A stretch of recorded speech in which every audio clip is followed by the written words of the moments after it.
Welcome to a slightly different video.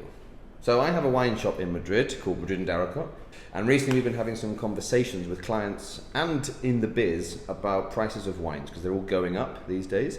But generally Spain is still considered the best price to quality country in the world because every country's got cheap wine and bad wine, but you can get bottles of wine for a couple of euros in supermarkets. So the idea is to put these wines to the test.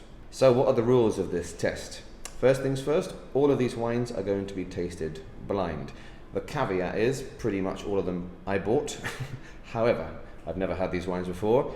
I don't want to be a snob. I don't usually drink €2 wines from supermarkets. And the idea is Laura, who is behind the camera, say hello, my glamorous assistant, she's going to give me each wine blind. So I know they're red wines, but other than that, I don't know what I'm getting. Rule number 2, I bought the cheapest bottle in each of Spain's 6 major supermarkets. Okay, so there's no bags, there's no boxes, it's proper bottles of wine. Rule number 3, each of these wines has to have a denominación de origen stamp. I'm not buying some big plastic bottle from some village somewhere. This is wines that have regulatory rules added to them, and they are DO wines. The idea is I'm going to give each wine an initial score out of 10. I might change them later, but we're going to do an honest and real appraisal of these wines. So what is the idea of this video? As I said, I want to do an honest, real appraisal of these wines because people buy these wines. We get a lot of students, a lot of young people, a lot of people who just think, oh, I've heard in Spain wine is really, really cheap. People buy these wines. So I want to actually see if these really, really cheap wines are any good. And also, maybe there are some surprises. However, there is a twist. You may see there are 7 glasses. To be fair, I've also included from my own shop the cheapest bottle of wine that we sell. Hopefully, I can find that wine. And B, I hope to prove that spending a few more euros on a bottle of wine really makes the difference. So, without further ado, Laura, bring me the first wine. Yay! What a lovely sound. Now, given that I bought most of these wines, it's not about, can I guess the grape? I can tell you right now there's lots of Tempranillo here because that is the main bulk grape of Spain. We have a red wine. I'm going to get all professional now. It looks like red wine, Laura. It smells like Tempranillo. It smells quite nice, to be honest. I'm going to guess ahead of time that most of these wines, for their price, are not going to have crianza and time and oak and all that kind of stuff. But it smells like cherries and plums. It smells quite nice. And it tastes quite nice. It's got quite good structure. Usually with a lot of very cheap wines, they tend to be very thin and very kind of watery, and they've got no kick. That's got some nice tannins to it. I'm actually going to give this first one, again within reasons of prices, I'm going to give this one a solid 7.5, 8 out of 10 to begin with. I would drink that. Number 2. They have basically the same colour. Again, similar kind of colour, that purpley colour, so I'm guessing it's a young wine. So that's super sort of sweet on the nose, that one. You know, bubble gummy sweet as opposed to this one which had a more fruit sweet, if that makes sense. More artificial, we could say. I think that's going to be a cheap one. It's got a lot more acid. It's not disgusting. It's a lot of acid, and it's got no body to it, which usually means that they're picking grapes maybe earlier. They're not leaving them on to get ripe and juicy and full of sugars.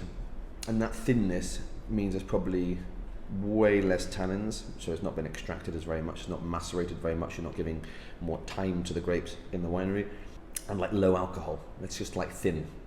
So I'm going to give this one middle of the road, 5 out of 10, because it's drinkable, it's just not very nice. Vino numero 3. It smells very different. It smells quite good. It almost smells like there's a little bit of oak. Yeah, but in the mouth. But it has that thinness again. I'm going to give it a 6.5 for the moment. Red wine again, guys, very important. Oh, this wine smells incredibly young.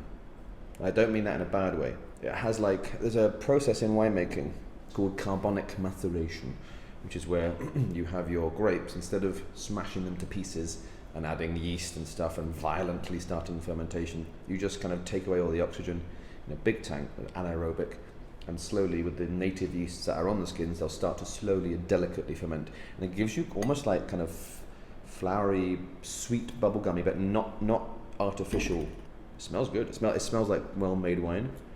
God, I hope this isn't a €1.20. So it's light, but not watery. It's pretty good. I mean, it's young. It's not my kind of wine, but this is like, it's a little bit inelegant, but it's a tasty little wine. I'm also going to give the 7.5, 8 out of 10. You know what? I think it's time for number 5.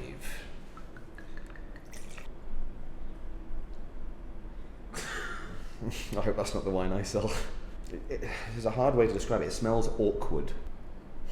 It's just off. Oh, that's gross.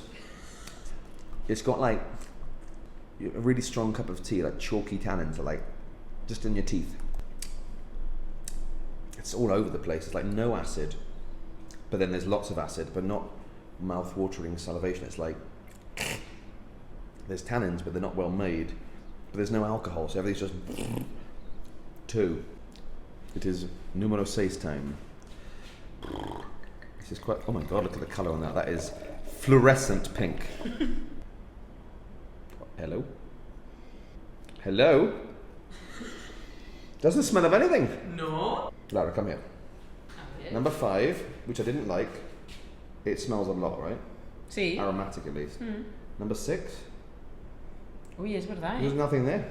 So we talk about, with colour, this is a thing called anthocyanins, pigments, right?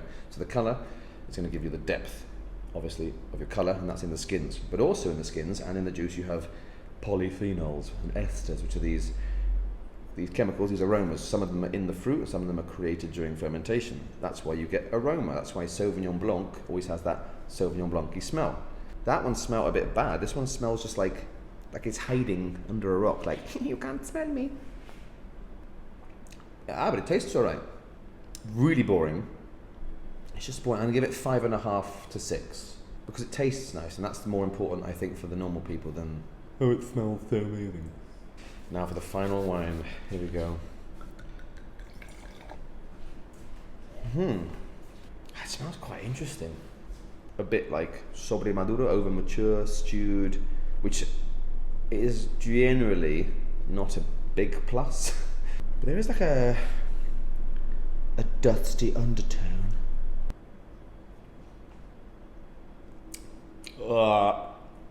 Good lord, that's disgusting. Oh, that is gross.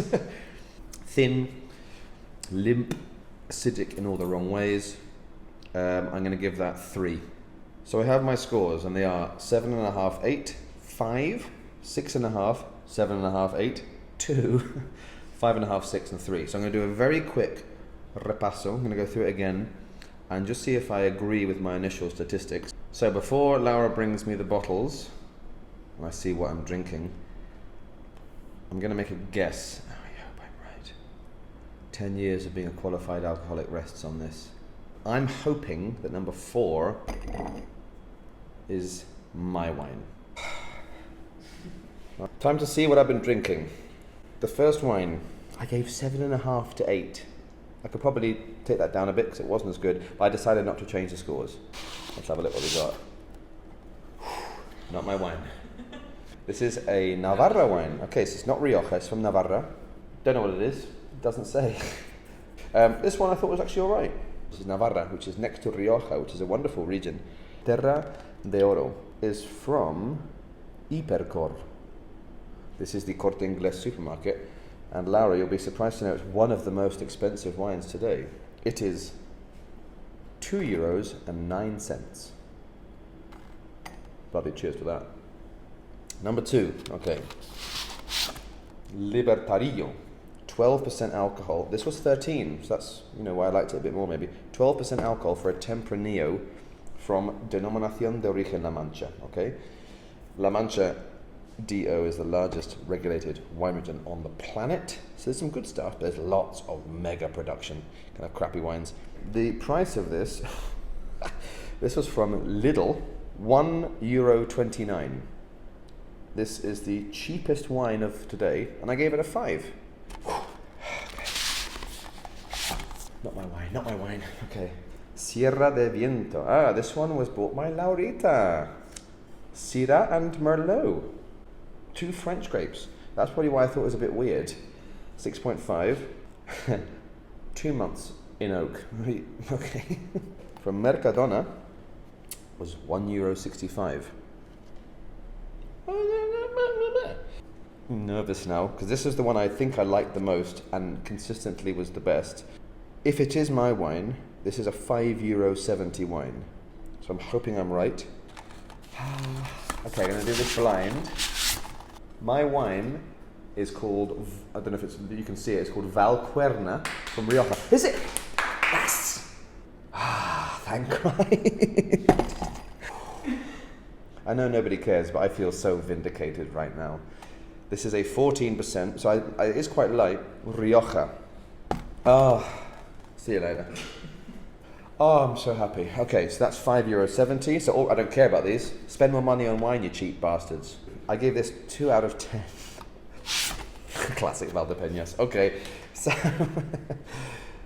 Cerro de los Pastores, the hill of the shepherds. What is nice is they say uva, the grape, is called Cencibel. And Cencibel is the Manchegan name for Tempranillo, which is quite cute. This is from Al Campo. This is the supermarket next to my house. So, yeah, I mean, it's crap. And it cost me €1.58. Number 6, which I gave 5.5 to 6, which is okay. La Mancha again. Viña Lobón. Not Lobov. Okay. Unsurprisingly, Tempranillo, 12% alcohol, so light. Just to let you know, a lot of Spanish white wines are 13.5%. This is 12% for a Tempranillo, which is ridiculous. Valdepeñas is a small DO within the geographical area of La Mancha as well, and they're both famous for these kind of bulk wines, essentially. Viña Lobón was €1.32. And the last one, therefore, is from Dia. Yes. The disappointment is harsh with this one. I was very excited to hopefully try and find this because this is called Mirandoli, which is €2.29. It's the most expensive, and I gave it a 3. It's from Utiel Requena. Utiel Requena is famous as being the home of a grape called Bobal. So I saw this and I was like, oh my God, the cheapest wine is not a Rioja, not a La Mancha, it's not a Tempranillo, it's a Utiel Requena wine. So I took it, and it said Crianza, aging. I was like, oh. Then I got home, I didn't look at it, and I turned it around.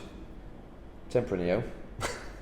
Look, if you're at a house party and you're drinking this stuff and no one cares about anything, fine. If you literally have no money and you're on holiday and you just want to get drunk, some of these are fine. Like that was pretty decent, that was pretty decent, that was pretty decent. But let's just be real. If you want to drink wine which is nice, interesting and well made, and you have to think as well, how can these wines in their glass with their cork, how can they cost so little? It's deserving of our palates to spend a little bit more money. Only a few euros, it's only €5, both for the farmers and the people who make it and our palates. I think you should spend more money on wine. Not a lot of money. If you just want a nice bottle of wine, 5 to 20 euros, you're going to drink paradise. And now, Laura and I, with all this open wine, are going to show you what we actually do with this kind of alcohol.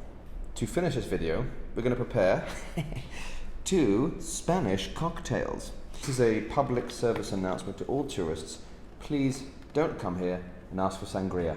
No one drinks sangria. If you want to sort of fit in like a local, what we do order is a drink called Tinto de Verano. Which is a lovely little name, the red wine of summer, which is very simple. There's 2 schools of thought. Oh yes. Those that drink it with casera, which is like citrusy soda water, basically. Yeah, soda water, but it's very sweet. Or with lemon, we say Tinto de Verano con limón. It's the best one. Or Tinto de Verano con casera. I don't know how much is. Look at that. That's fine. Let me take a taste. No. Also, the Tinto de Verano, it also has vermouth, but... Sometimes. You want a bit of vermouth? No, it's okay. Hang on. Shit. Upgraded. There we go. Very good. So I'm going to use this to make a Basque creation, a wine-based drink which sounds disgusting, offensive, but I kind of love. Coca-Cola and red wine, which in the Basque country they call Calle. It shouldn't taste good, but it does.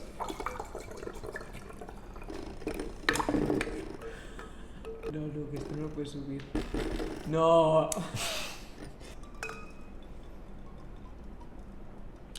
It's great.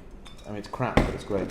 If you are buying crappy cheap wine and you realise too late that it isn't that good, add some Coke, add some Fanta, make a Spanish cocktail. So if you like this kind of video of these more wine-based things and funny little blind tasting games, let me know, because we could also do the same with white wine, with red wine, with sparkling wines as well. Feel free to like and subscribe, smash that notification bell, blah, blah, blah. But in the meantime, I'm going to take my winning wine of the shop and never buy any of these again.